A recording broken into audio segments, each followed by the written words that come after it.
Thank you for tuning in to the Shikama Live Show with your host, Shikama. So a 911 dispatcher told a rape victim to quit crying. I mean, you just don't get more uncompassionate than that. Not only did she tell her to quit crying, but she was obviously rude and mean and just, the person was actually re-victimized, I feel, by the 911 operator. I mean, are they hard up for 911 operators? So let's take a look here. After being held at gunpoint and forced to perform sexual acts, an attacker, one rape victim claims an emergency dispatcher told her to quit crying during a 911 call for help just after 4 a.m. on June 8th. According to WSYX, the victim says that the dispatcher told her, "Ma'am, you're going to have to quit crying so I can get the information from you," reports ABC News. I guarantee you, I'm going to go out on a limb here. I guarantee you, and you're going to see why in a second, that the victim was a black woman and the operator is a white woman. The unidentified 20-year-old woman had been awakened by a white male, this is the article's words, holding a gun to her head during a sleepover at a friend's sorority house near the Ohio State University campus in Columbus. The woman was then forced to perform sexual acts on him. He stole her iPhone and money before fleeing the scene. And let me just stop right there. You can go look this up. Rape is as far as men goes, rape is a white thing. So the article differentiating the person's race, saying it was a white male, for the most part, it goes without saying. Most rape perpetrators are white. I know people are probably astonished at that, but for the most part, black people are put in jail for having marijuana. 75% of black men in jail today are there for simple possession, and that's a legal term, of marijuana. Not rape, not murder, not burglary, not bank robbery or anything like that. Marijuana. So it goes without saying, if you're going to look at a rape statistic, you're going to see a whole bunch of white men. It just goes without saying because white men outnumber black men by 10 to 1. When the dispatcher asked the rape victim where the attacker came in, the victim answered, "I have no idea. I have no idea. I have no idea. The back door?" Further reports ABC News, "Well, they're not going to be able to find him with that information that you've given," the dispatcher responded. The victim further said that the dispatcher showed zero sympathy during the emergency call.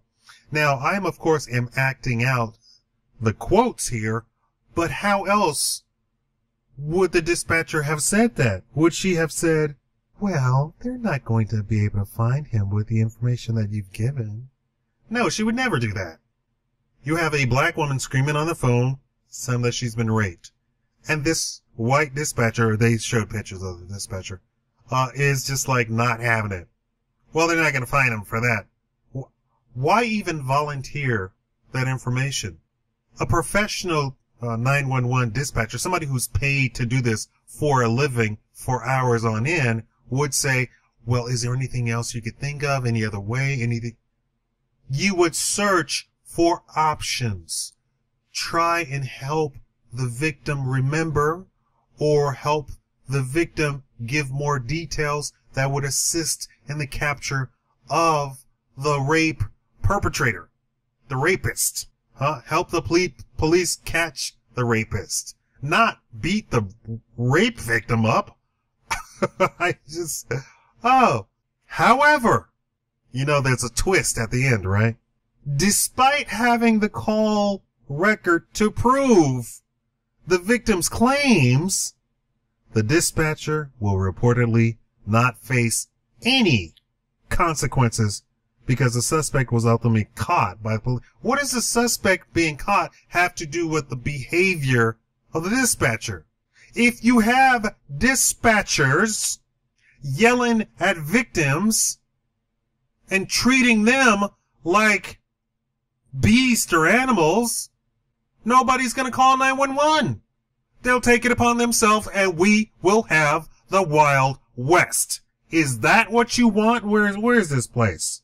I can't find the place, but is that what you want wherever you are, stupid USA? Population of 1 million, or I don't know. It's University of Ohio. I said it myself, didn't I? Ohio State University. So, wherever in Ohio, Columbus, is this what you want? Columbus? You want the Wild West in Columbus, Ohio? Because I assure you that the great citizens of Columbus, Ohio will assist you in bringing about the Wild West. You need to fire and possibly prosecute for victimizing the damn victim. I would sue her if I was a victim. And I don't think any jury would sympathize with the 911 dispatcher. I don't care if she said, well, I do this for 12 hours a day. Well, who cares? Then you should get a new job if you can't handle it. How about that one?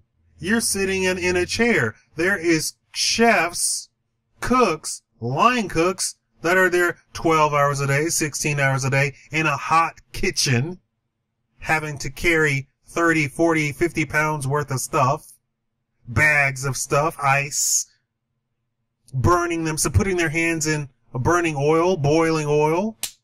You can't handle people crying on the phone? Then get a new job. You don't need to re-victimize a victim. You need to be fired, and I would sue the hell out of you. I mean, I would sue you forever. I would just take you all the way to the cleaners. Everybody would be sued. Everybody, the Columbus police, everybody. I'm not saying you have to be sugar and spice, but Jesus, woman. Well, there's not going to be able to find anybody with that information. What is that? Quit crying. What is that? Most unhelpful. You need to go. You need a job, in a room where you push a button all day. That's it. No speakers, no headphones, nothing. Not even a monitor. Not even a computer screen. You just push a button all day. That's what you need to do. That should be your job. You need to be away from humanity. Tell me what you think. Thank you for watching the Chicago Live Show. Thank you for calling 911, advice.